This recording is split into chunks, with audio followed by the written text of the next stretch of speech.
Meus irmãos, boa tarde. Nós vamos iniciar o nosso estudo bíblico dessa tarde, lendo em Juízes, o capítulo 17, versículo 1 até o versículo 13.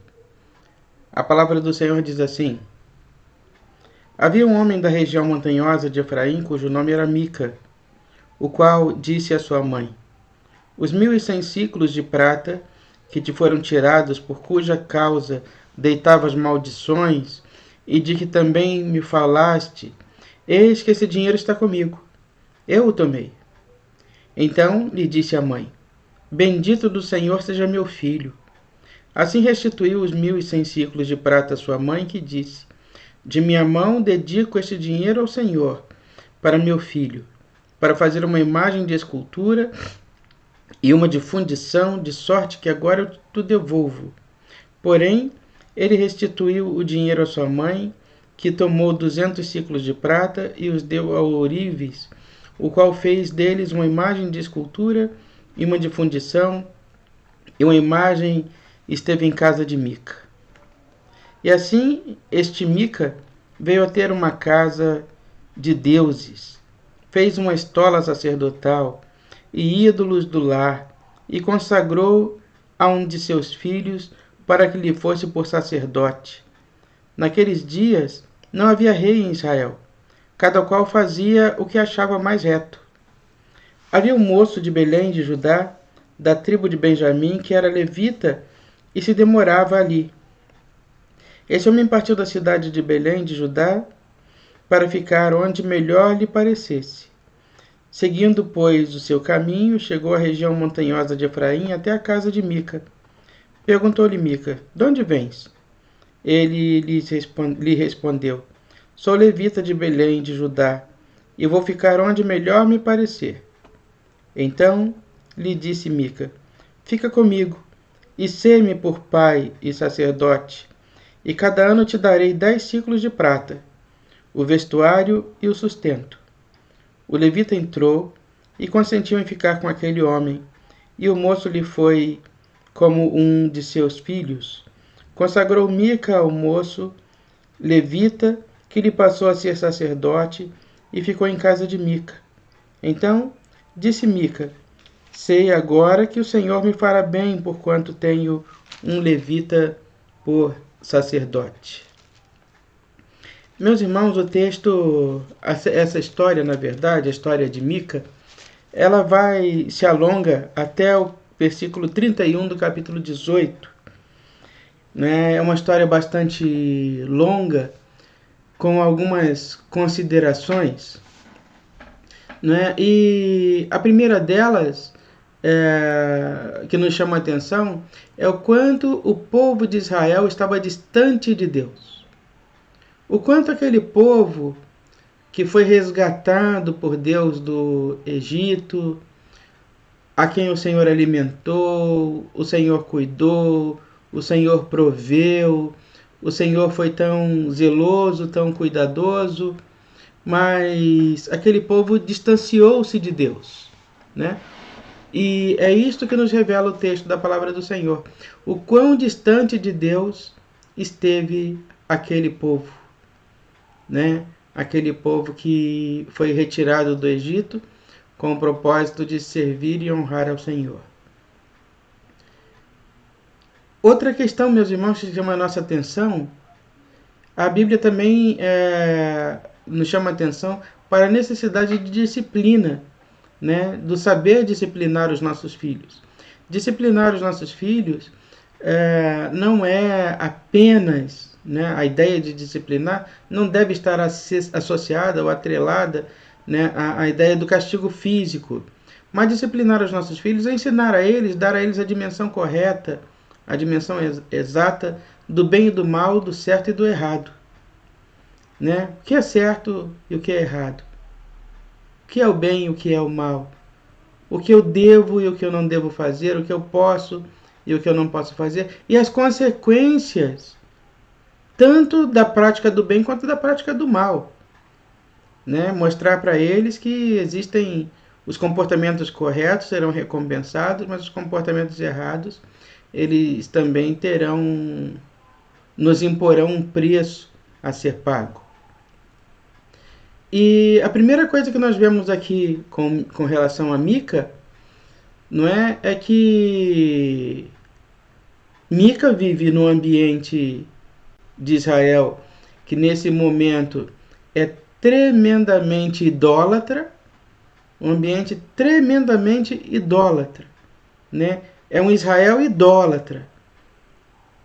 Esse Israel no contexto, nesse intervalo entre o período dos juízes e o período dos reis, né? Então a idolatria impera.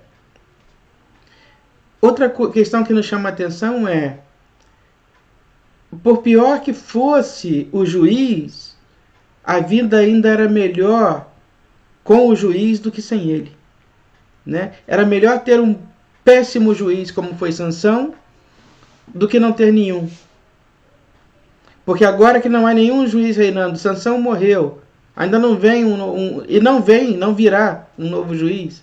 Agora só lá na frente, quando surgir o período dos reis, né, por mais perverso, por mais covarde, por mais ruim que tenha sido o período de Sansão, ainda assim era melhor do que um período sem juízes.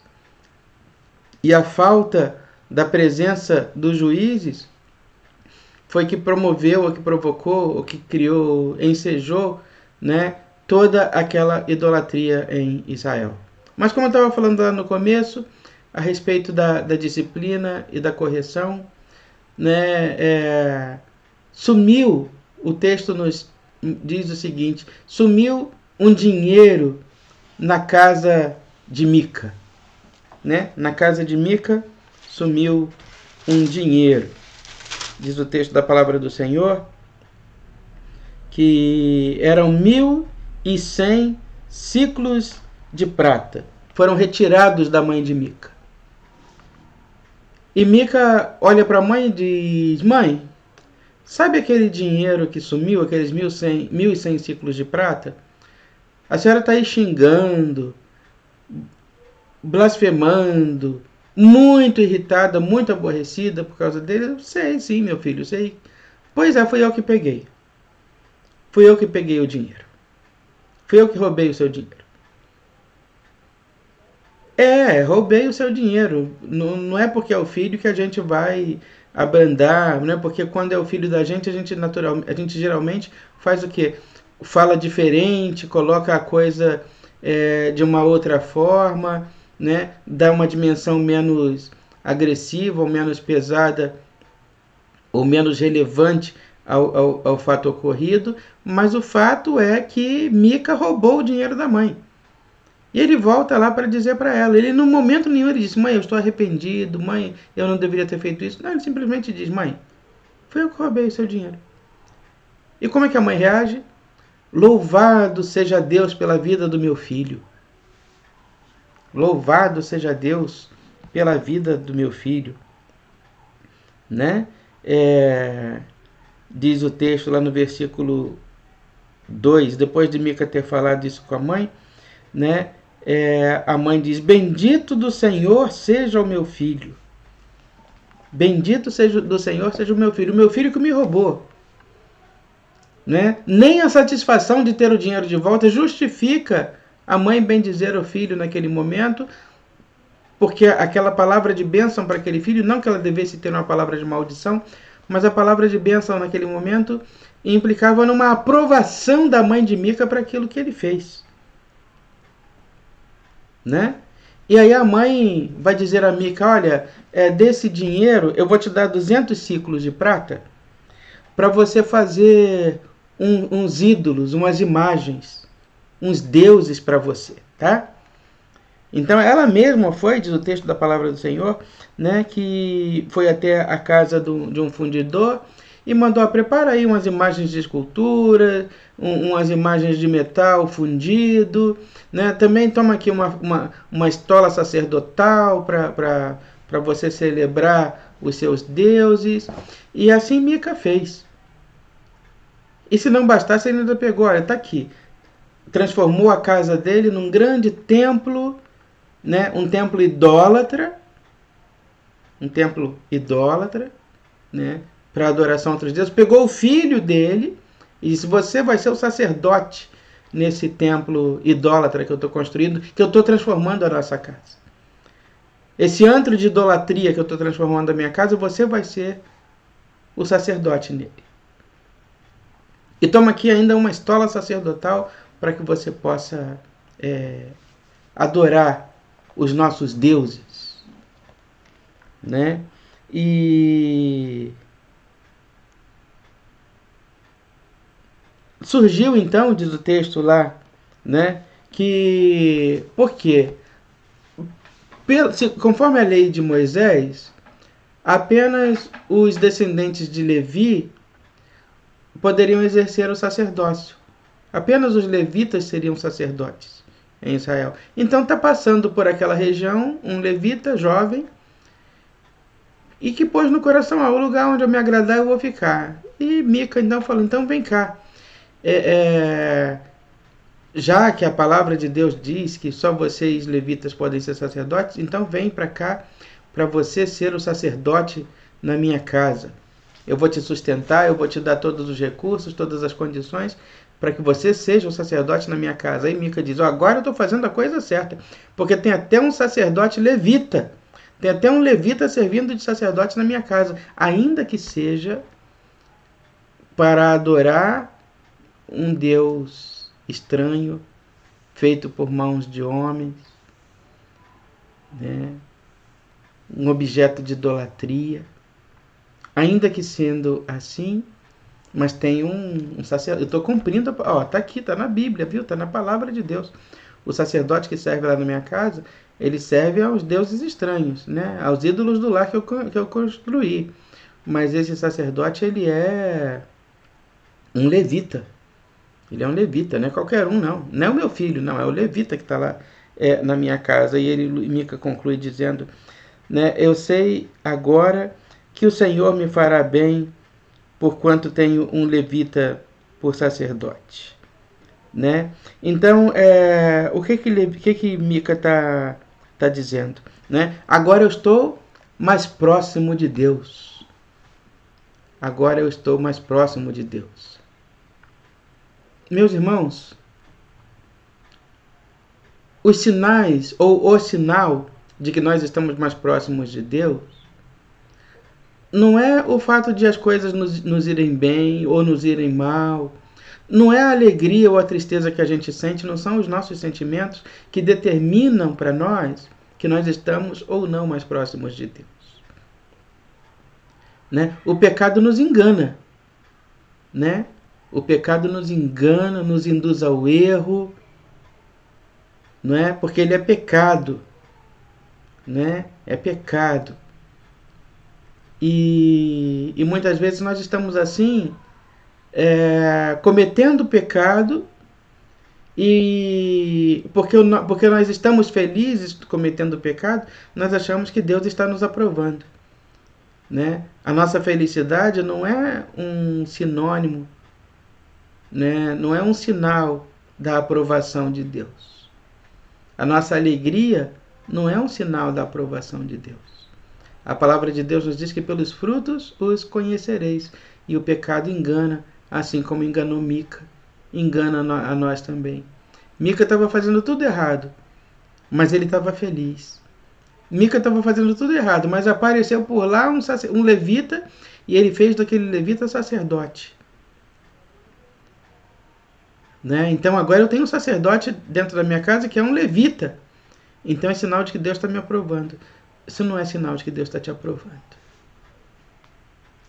Meus irmãos, é preciso tomar muito cuidado com as interpretações que nós fazemos a respeito dos sinais, das evidências, daquilo que nós entendemos como sendo a ação de Deus na nossa vida. Né? A Bíblia diz que nem todo aquele que disser Senhor, Senhor será salvo. Assim também como nem todo que fala em nome do Senhor fala a palavra de Deus. É preciso tomar muito cuidado, porque tem muita gente por aí falando em nome de Deus, mas que não fala a palavra de Deus. Nem toda palavra que é dita em nome de Deus é de fato palavra de Deus. De maneira que nós temos que tomar muito cuidado com as palavras que nós ouvimos, com as palavras que nos vêm, que são ditas a nós por homens ditos homens de Deus, ditos levitas, ditos sacerdotes, mas que muitas vezes não falam palavras de Deus, né? E Mica ali, muito mais do que ouvir a palavra de um sacerdote, ele pôs o sacerdote dentro da casa dele. E agora ele está convencido. Agora, sem dúvida nenhuma, que Deus está me abençoando. Então, meus irmãos, não é porque você está feliz que Deus está te abençoando. Não é porque você está feliz que Deus está te aprovando. Não é porque tudo te vai bem que Deus está te aprovando, né? Busque ouvir tão somente a voz de Deus.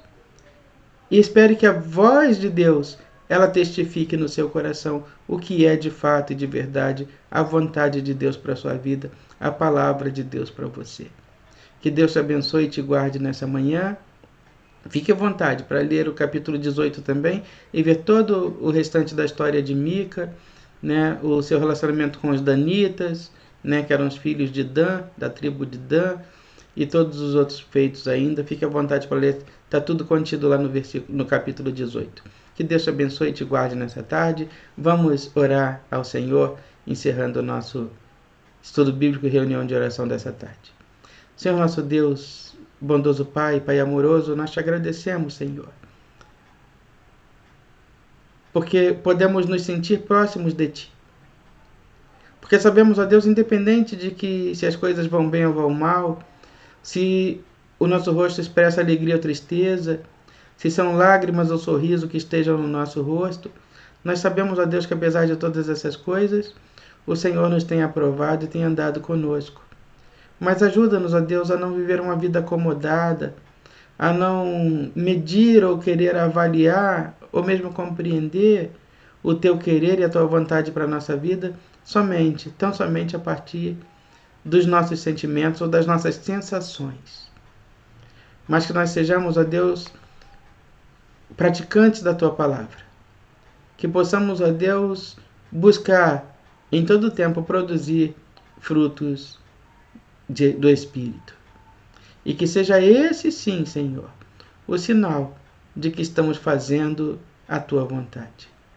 Abençoa a todos nós, nos guarda, fortalece e anima. Atende a nossa oração, nós te oramos, em nome de Jesus, que nos ensinou a orar dizendo: Pai nosso que está no céu, santificado seja o Teu nome. Venha o Teu reino e seja feita a Tua vontade, assim na terra como no céu. O pão nosso de cada dia nos dai hoje, e perdoa as nossas dívidas, assim como nós perdoamos os nossos devedores. E não nos deixes cair em tentação, mas livra-nos do mal, pois Teu é o reino, o poder e a glória para sempre. Amém.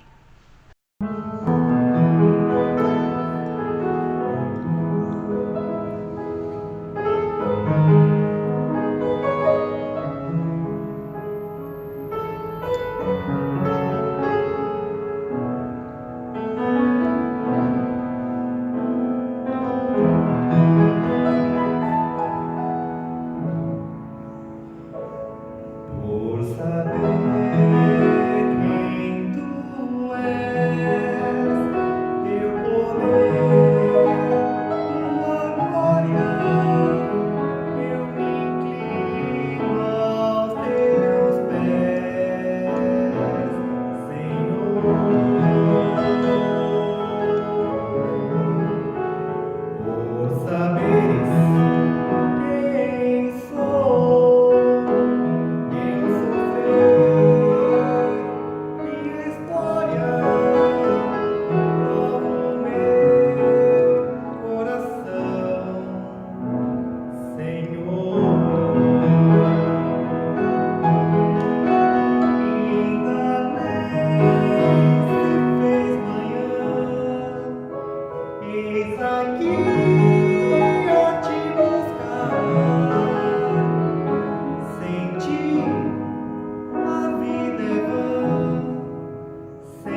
Senhor.